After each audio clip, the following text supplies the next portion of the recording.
Alright. So, thank you for coming to Japan, Kwame. My name is Joki. We are about to start our first interview in Japan, featuring the man himself. No format, just talking, conversation, and we'll just see how this goes. Yes, sir. Yeah, all right. So without further ado, we'll start. Let's hear your introduction. So, your name, maybe your full name, where you're from, what you do right now. Just a short introduction. My name is Kwamé Bâ. I'm from Martinique. Grew up there. Senegalese bloodline, French bloodline also. And I'm dancing and doing music. And actually, I'm in Osaka. Right now? Yes, sir. Yes, With sir. you? Okay. So you've been here for 13 days, around? 12. 13 days. Yeah. Okay. So how has these 12 days felt for you so far? Given your background, given your life experiences, how has Japan felt for you? I felt pretty, I want to say overall, comfortable because I see like, when it comes to the people that I encountered mainly, and the way life goes, it seems really like something I would aspire to, you know, to do and be, because like people, like, the main thing I always say is like the work ethic is what really I like the most about Japanese people and the life in general. And also, yeah, like in the context of like for now, which is it's been really exhausting, but in a good way. Yeah, because I really felt like we were giving each other energy. So that's what kept me alive. Okay. Keeps me alive. Yeah. Well, I'm happy to hear that because it was a busy few days. But let's talk about you know the Japanese work ethic and what you felt from the people, because you said you aspired to be that kind of person, but like how do you feel in terms of dance, in terms of arts? How do you think this kind of mindset affects people in a positive light or a negative light?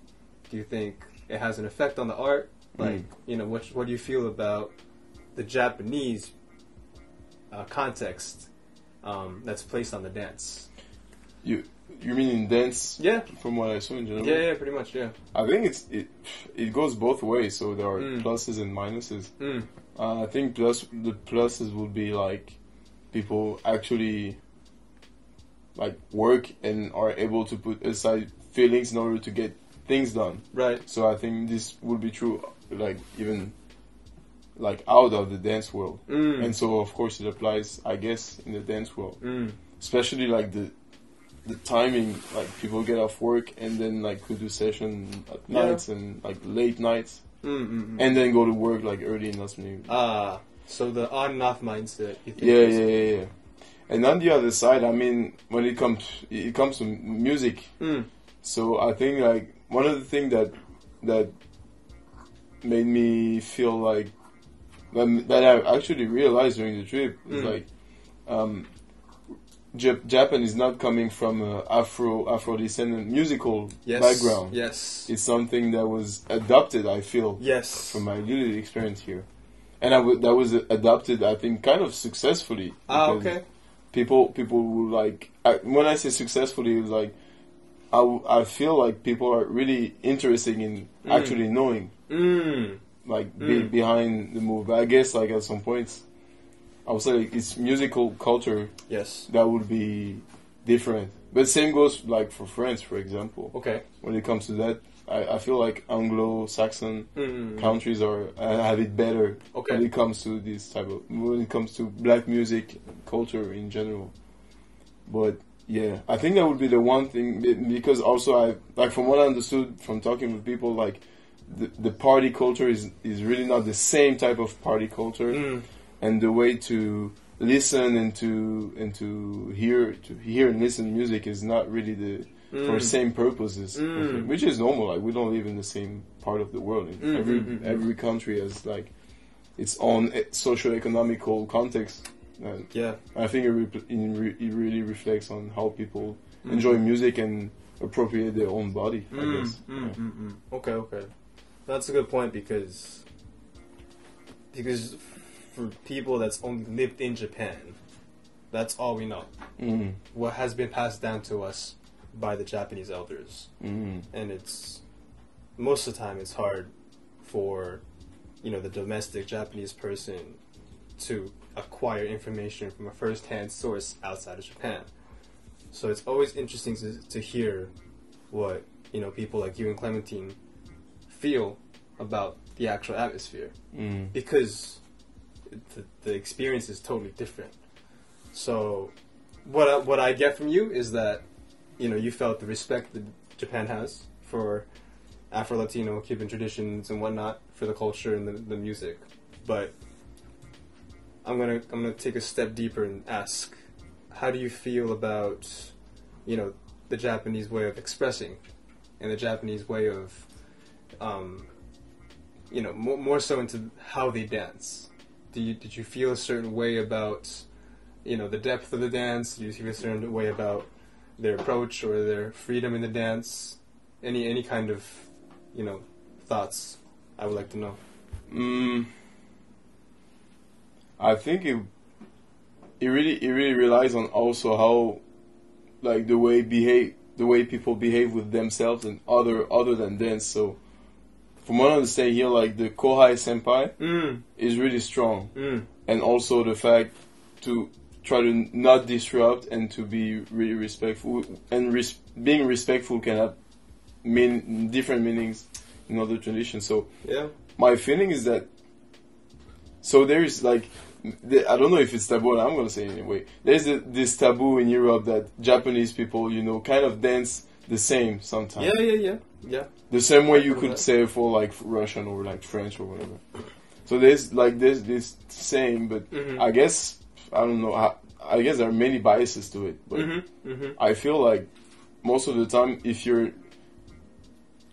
I don't know how much people have conversation with their true selves, So interesting. Sometimes I feel like people want to go deeper when it comes to discovering movement, but are held back by maybe not themselves, in the meaning that maybe held back by their culture or their like what they were taught to be, to like, I don't know. That's how I feel. Okay. So, okay. And I feel sometimes it's really transparent in the dances.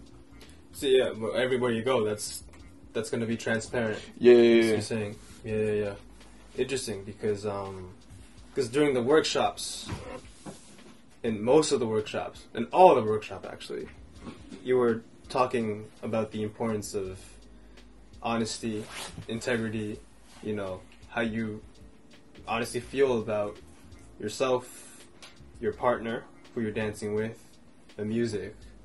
And I think honesty was a very big part of, or a big theme within your workshops. And I think that's something that you really wanted to express or tell. I want you to talk about that, and possibly explain why that is so important to you. And I'm sure you have life experiences that's brought you to this point to tell this to other people.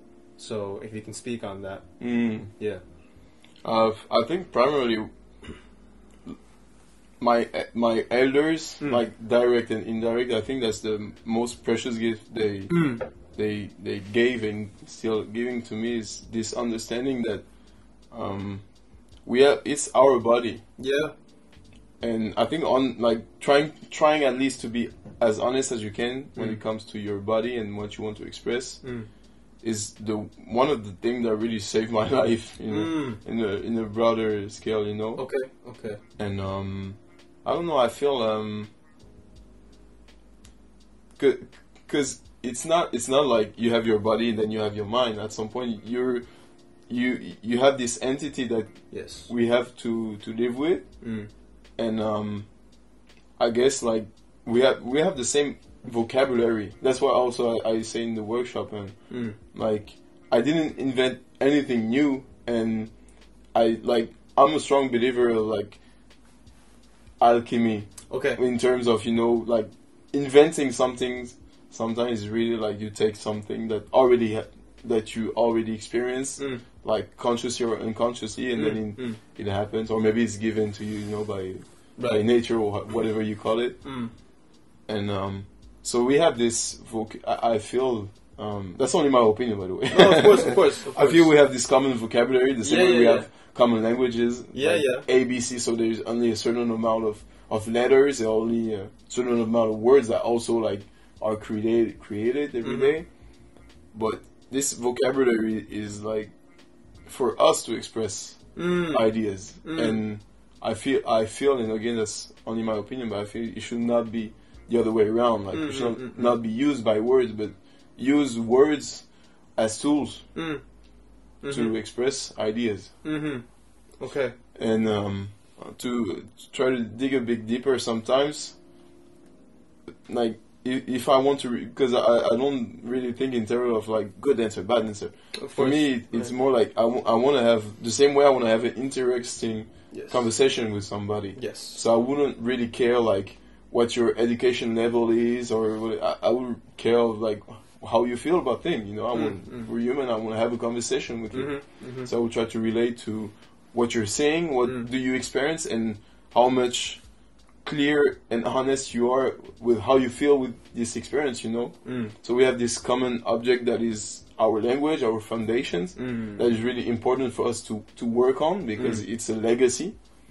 But the thing is, I feel, again, only my opinion, I feel we should not only keep it like that, but use this in order for us to express things the same way, I guess, our elders alive and then it was for them like a way for them to express themselves, because now we have the chance, or whatever we call it, to learn in studios and stuff. But if we take thousands, or even like Beleg, Woka, or like dancers from my homeland, it was not really for fun. We had parties like that, but it was not made for fun. You know, it was like a lot of it comes from a social, cultural background.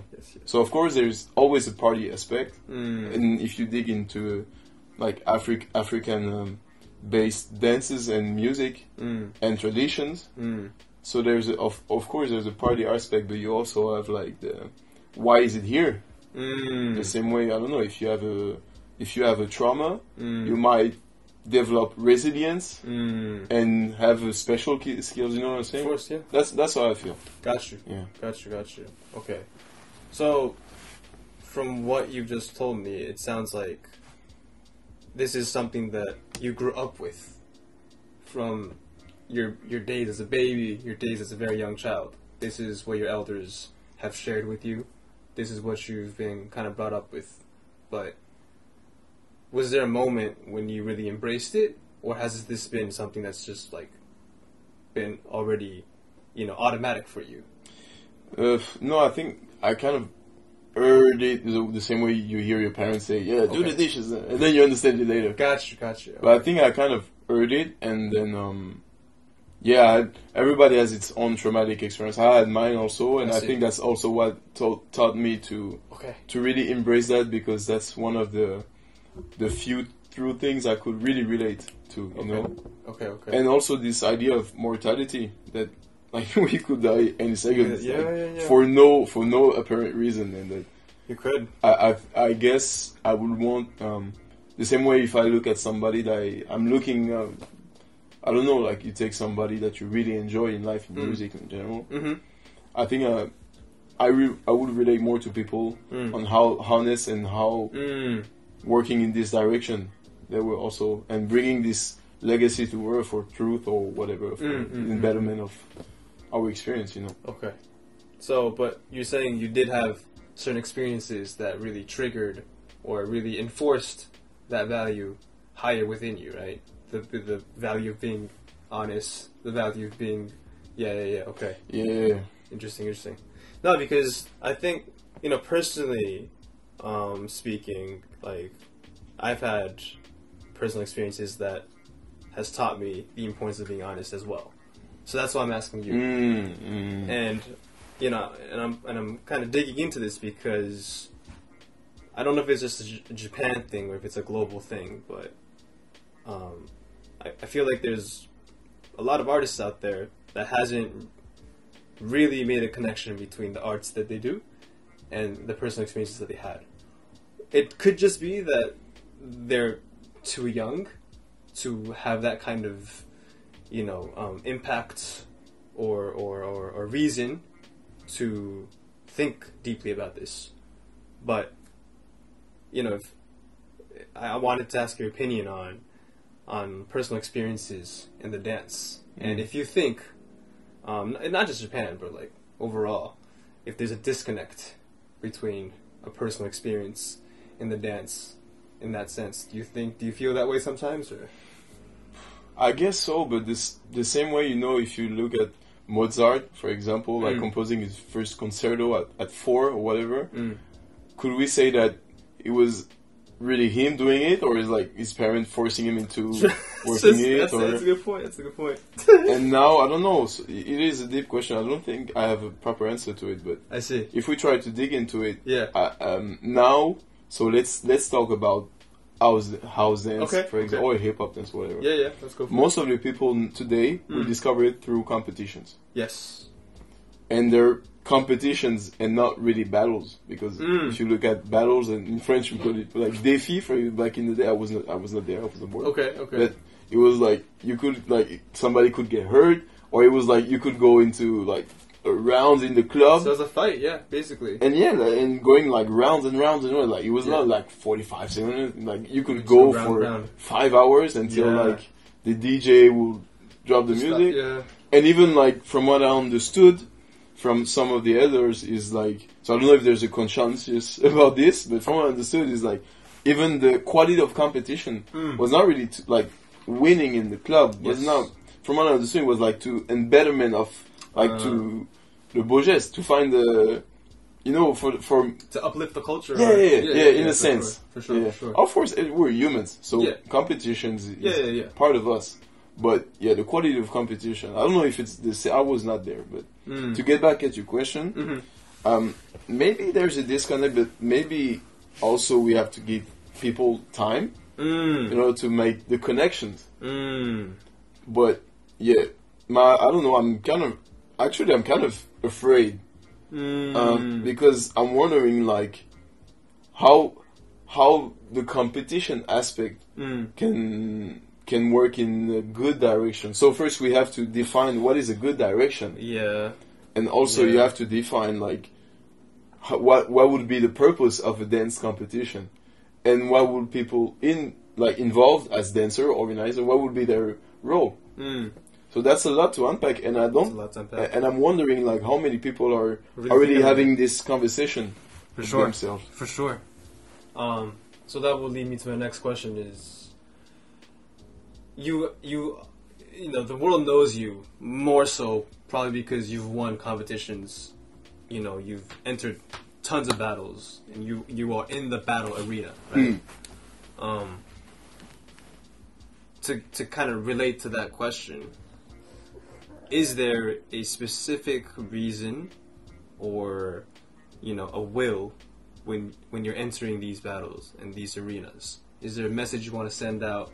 Are you testing yourself?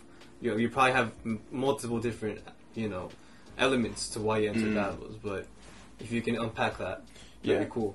At first, I was like going there because it was the thing to do. I guess like a lot of people. Yeah. Also today, you just want to go. I mean, there's a battle, and you go for it. For sure. And at least on my island, it was not that many battles. So when I got to France, it was like, okay, that's the thing to do besides training. I didn't know really about party culture that much. Probably. So we were going there. But now I'm taking it like as an exercise, nothing more. Okay. In the sense like it isn't. Okay, so if you run like 100 meters, how do you call that the sport? Like Usain Bolt sport. like a 100-meter dash, or yeah, pretty much. Yeah. So there's like objective criteria of winning, right? Which is speed. One is gonna be faster coming first, okay. Yeah. But dance is something else. Of course, you have your body, like, can you do push-ups or whatever? I don't know how you want to rate it. Right. But at the end of the day, it's like subjective. Very subjective. Yes. And it's so if it was like really that objective, we won't really need a judge. Like we will need like, I don't know, like a bot that could say, okay, objectively this person has won, which is not really a thing in our community. It's different people, different tastes, you know. And I don't know. It feels like I really take it as an exercise, you know. Okay. To see how much I can do is this situation, which most of the time is not really comfortable because it would not really be great music. Unfortunately, most of the time, unless some big events are really cool when it comes to music, but for sure, the overall experience is like it's really not great music. Yeah, the sound does not go out well. Right. The jam is like 10 minutes short. Yeah. And it's like nobody says if there's an after party or whatever. Yeah. So I don't know the experience really in Japan, but in France we don't go like to battles anymore, like for good vibration in general. Got you.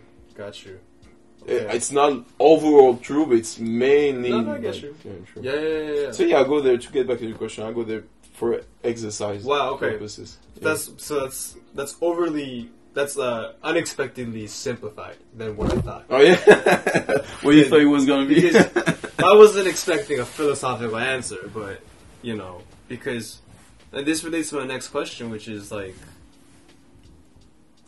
when I hear you speak on things, I don't know if you're conscious, but you take your ego out of the question. More specifically, in terms of the battle, like. People could be going to enter to prove something, right? People could enter to say something, to send a message out there, or maybe to promote something or whatever, right? And when you do it with a motivation to win, that seems like it's even stronger for these people.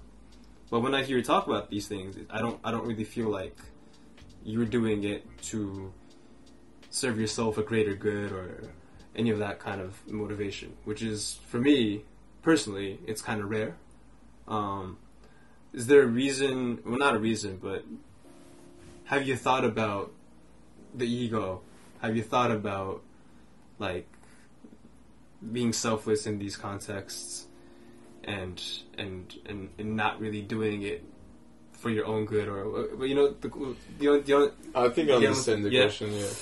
So, I feel the full spectrum is, first, it's an exercise. Okay. So I like to challenge because I like games. I'm a big kid. I like games. I like to exercise like this. Yeah. And also, of course, like if it allows, like, because the same way, if you look at it, for example, most of the great dance videos, let's take dance videos, it was not really battles, huh? No. Like back in the day, like. Most of the great OGs already, I wouldn't enjoy more like a battle that just a session like 30 seconds of Marjorie's more dancing, That's true. So at the end of the day, for me, the exposure that you get, if that's the question, like that people are gonna see, I don't think it's really in your hand.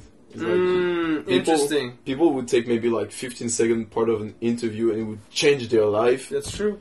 And maybe the person that was interviewed for the person was just like. No, so I don't think you got a lot of handles on that. So if it is the case, this is why I try to be as honest as possible. Because I would like to encourage even like outside the competition world people to look into this direction just for their own good. Because a lot of like we don't come from the same places. I know like in Russia, for example, speaking with a lot of Russian b-boys and also house dancers. They sometimes they discovered house dance for like with competition, right? And it was a means for them to actually leave and to make their family leave. Yeah. So it would be like hypocritical to say that's true. No, you should never enter a battle for your own self. Yeah. Because it's different. It's different places, different. True. economic reality. True. And so now we live with this big object that they call battle, which is the thing. So now that this object is here, I don't know. Like we still like this is the main places people will go rather than like actual parties when it comes to this. But really, it's dance competitors go to certain places and people who love music go to other places. So there's room for everyone, I feel. Right.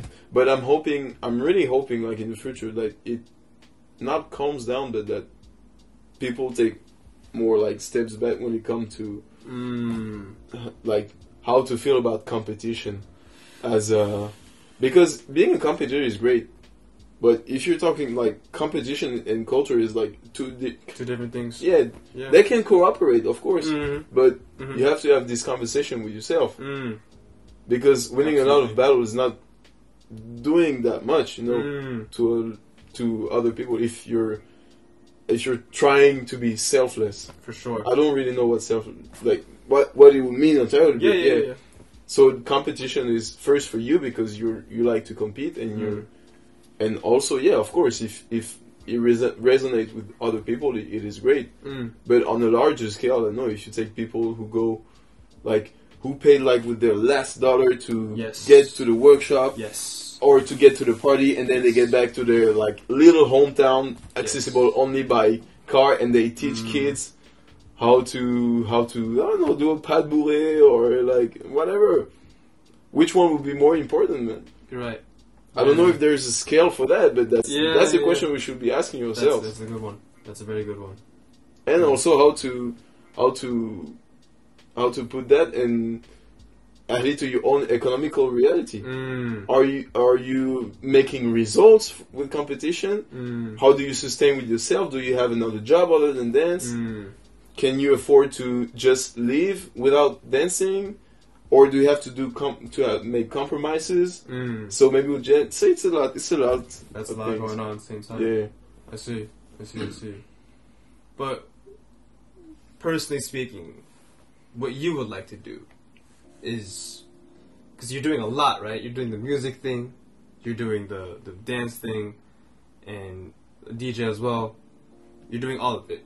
So, you know, on a day-to-day basis or going forward, is there a direction that you specifically want to head towards within this culture? And are you doing it, from what I've heard so far, you're not doing it with the intention of changing anything per se, but you're doing it to stay true to yourself. But is there anything that you would like to envision for yourself or for the community? Anything that you want to do going forward?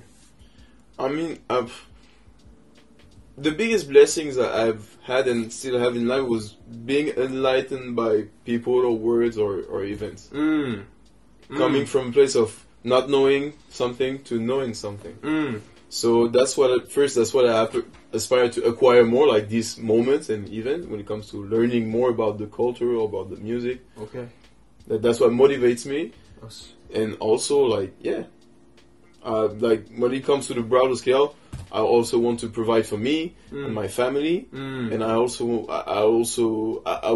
would be happy if I can help out people to, you know, to because I don't believe in having like the right direction.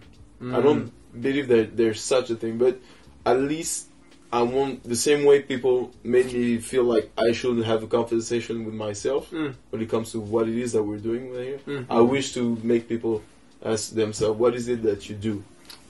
Because everybody has different realities and different contexts, so it would be kind of like colonial like mindset to say, okay, I come from here, so you got to do here to do it like that, you know.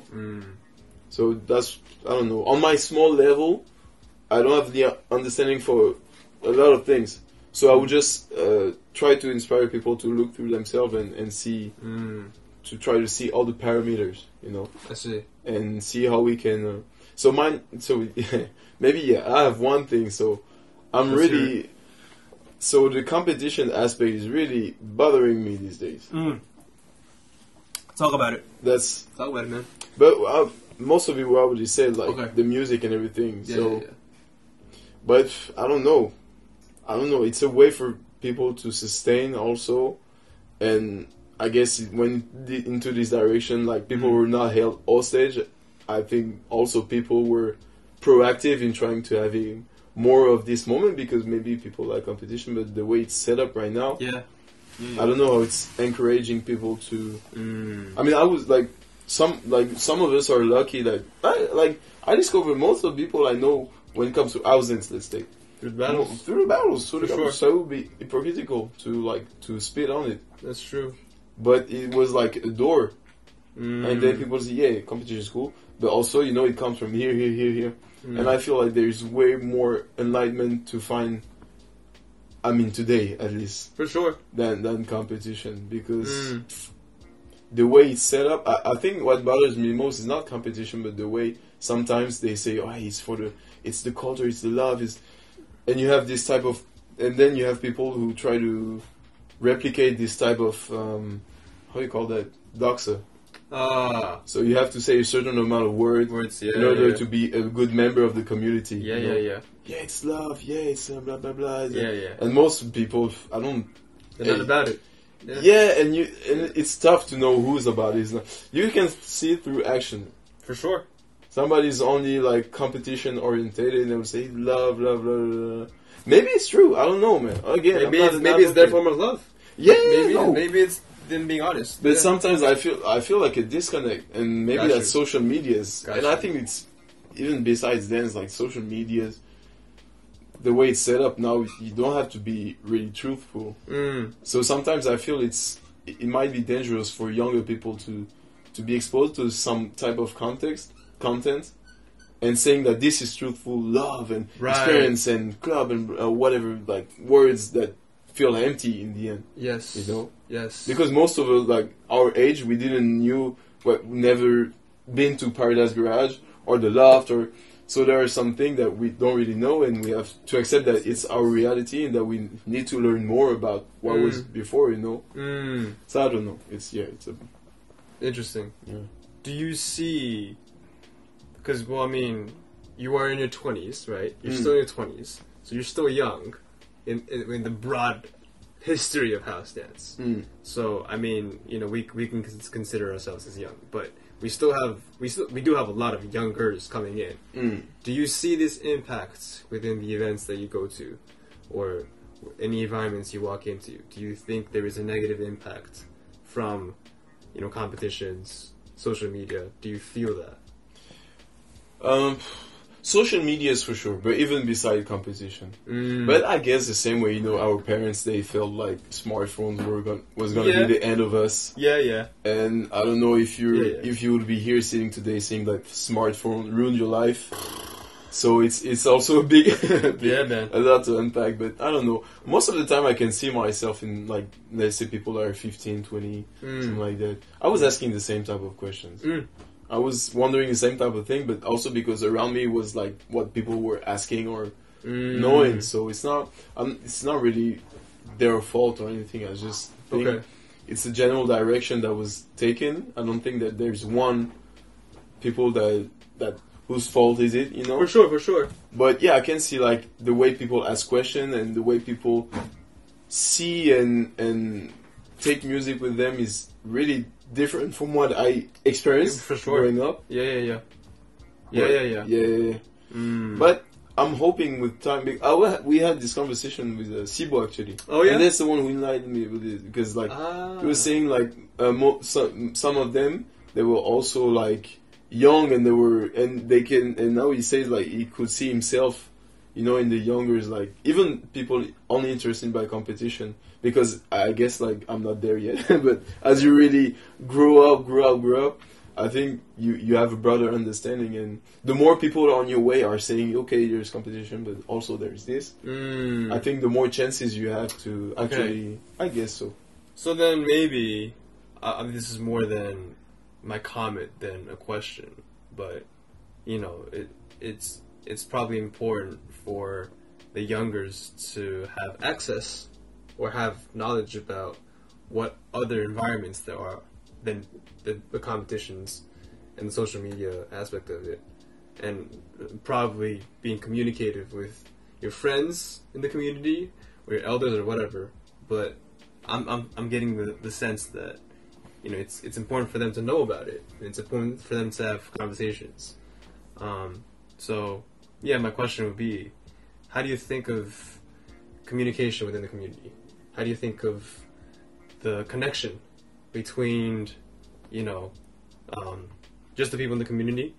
And if from where we're at in Japan, there's definitely a hierarchy because the senpai kohai thing is very strong, as you know. Mm-hmm. But there's hierarchy everywhere. Yeah, it's normal. It's a thing. So do you think there could be something done in terms of improving that connection or improving that communication so that the scene could uplift itself in a more open direction, you know, other than the competitions? Do you think there's any way of doing that, or? I'm at the point now, I'm wondering, do people really want that at the end? I don't know. Again, I don't know if there's like one specific direction that we have to go to. What we know is that there is a history of this dance. Yes. And it does not come from like, it was not like John House Dance who came and said, hey, right. here's house dance and house music. Yeah. It was not, you know, it's like history. So my biggest concern and beginning with me would be to do my homework. Oh. You know? Oof. And I think because people like youngsters and our age and older, everybody has access to information. Like there's no excuses right now. Yes. If you don't know something at this point, it's like, okay, maybe there is like knowing something is also you have to be there, blah blah blah, and etc. Right. But when it comes to you can search information to a certain extent today. Right, you can. But of course, people like knowing how to learn is something. So knowing how to learn like which artists went to what. So there's like this type of how do you call that? It's not discipline, but methodology. Yeah, for sure. So if it's not like the kid's fault or anything, because you know, you don't know any better. Like myself, I didn't know any better. I was taught that okay, there's like methodology, like how to dig music, how to discover new music, and what are you like educate your own taste in movement, other than what social media throws at you. You're gonna like this, you're gonna like this. What do you really like? Maybe you don't even like this dance. Maybe you're just good at it, you know. But whatever you do, at least try to conscientize this at some point. So I think to get back to your question, my little recommendation is like people who would be in charge. So I don't know, like organizers. Okay. Like maybe we can try to put really an emphasis on this, on doing the homework part. You know. Because again, I don't know what would be the right direction. I'm too young to. We would have to ask our elders for this. Well, you're coming from a humble point of view, yeah. But because I do have an idea, but it's my idea. So for sure. like I'm like it's. Yeah. It's your opinion. Yeah, it's my opinion, and also it's a common object. For sure. And it's a culture. So it's like I don't know. Yeah, and try to make this more appealing. Because, I don't know, like, I'm saying that now today it's like, it's an economic reality. Yes. Even for organizers. Like, oh, yeah. You put a lot of money, you're expecting a lot of money back. And that's what, I think that's what, like, maybe youngsters now get mistaken, is that doing it for love is possible when money is involved. But first, as an organizer, most of the time, you need the money. Now you know that. Yeah, bro. You need the money. It's like you're an investor. Yeah. You're a CEO, and like as every company, you want to make money. And that would be a capitalist mindset. But if you're running, let's say, a business or an association, you wouldn't want your association to be worse after an event. No. I think you would like, of course, to tick all the cases of your mission, like teach, learn, shows and everything, and also to be better off after. Absolutely. And that's why I think some I feel like, I don't have straight suspicion, but I feel like some organizer, like they taint they cover like the whole event with love, atmosphere, Right. blah, blah, blah. Right. But really is really money oriented. Which is, if you're running a company, I mean, like making money is okay, I guess, but at least we gotta be honest enough to say, okay, what is our position from this when it comes to culture, you know? Culture doesn't have to be, I feel like culture doesn't have to be separated from money, because if you're living from, like, I wouldn't want my elders going 60, 70 years old and be broke. Yeah, you're right. You know, I would want them to have ownership and to be way better than when they were like 20 and 30, I guess, you know.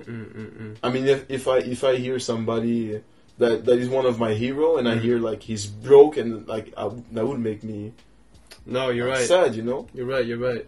So also to get back at your question, to get this economic aspect in the equation of our discussions, you know. Yes.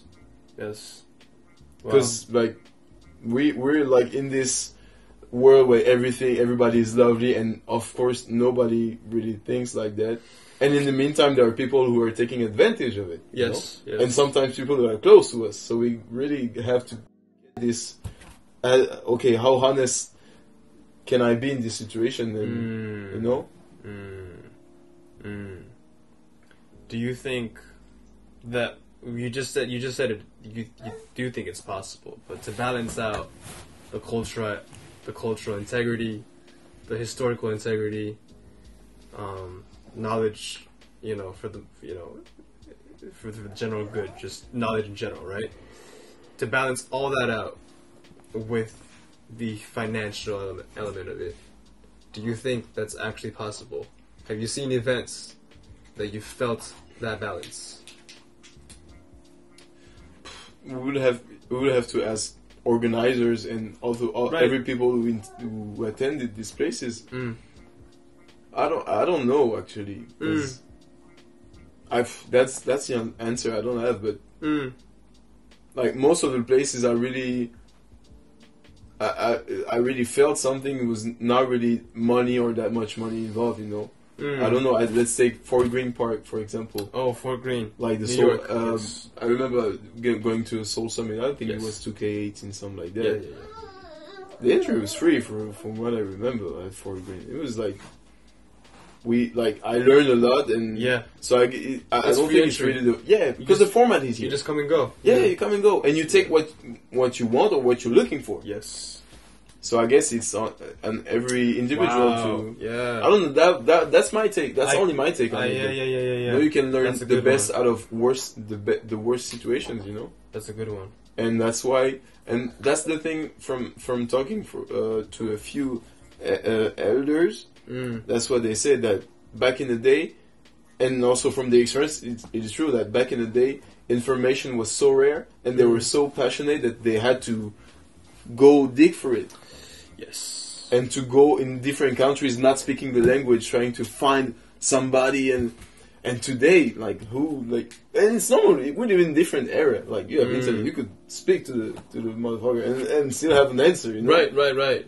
But now information is so accessible that maybe we have like this type of laziness, which is in every other other than dance. For sure. But I guess their main concern, not their main concern, but one of their concerns I heard was that we're not looking at information the same way, and we're looking at different eras. So we also have to work out how do we do it. I see. Yeah. I mean, this connects back to knowing about your roots, knowing about where you come from, where the music comes from, where the culture comes from, and that helps you understand who you are, as you said before, and that helps you understand how you want to express. But that goes for probably DJs, organizers, everyone in the scene, right? And I feel like if everyone comes to that kind of ethos or that understanding or that mindset, it feels like to me that things might look a little different. I'm not sure, but me neither. But the more people work in the direction, whatever it is, the more chances you're gonna get what you looking for. It's a good point, man. And the format, like competition in itself, is not really a problem. Like, the format is here For sure. Everybody, like most of the people, enjoy it. For sure. But it's a tool again. Yeah. It's a tool for whatever, because it's not this competition part. Like, people do not first make a living only from competition. It's like maybe less than 0.2% of people who actually does that and have You're right. this one as the only reliable source of income. It's a very few amount of people. True. And also, like, yeah, it's so we have to be realistic with our expectations. And if it's learning you're looking for, you have a lot of people you could talk to. You have a lot of places you could talk to. You could go to. Right. Yeah. Interesting.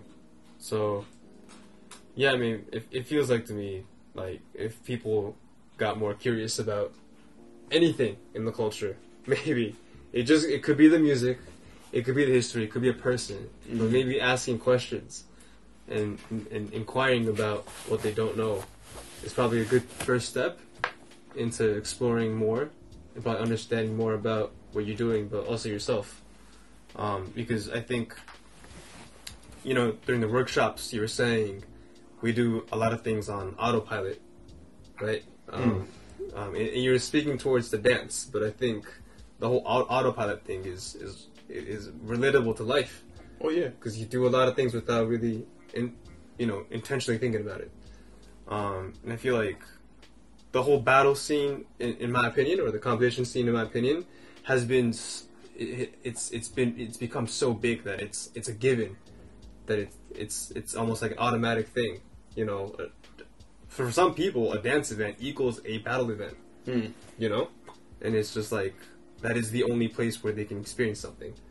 But if you probably are able to question that reality and are able to explore more into your surroundings or where your friends are going to, who your senpais are, and what your elders have gone through in the past, maybe you begin to understand the autopilot mode that you've been on, and that's how I felt from the workshops, because I think you take it to a broader scale, and it's much more of a life thing than a dance thing, but the life thing is a dance thing, and vice versa. So that's how I felt.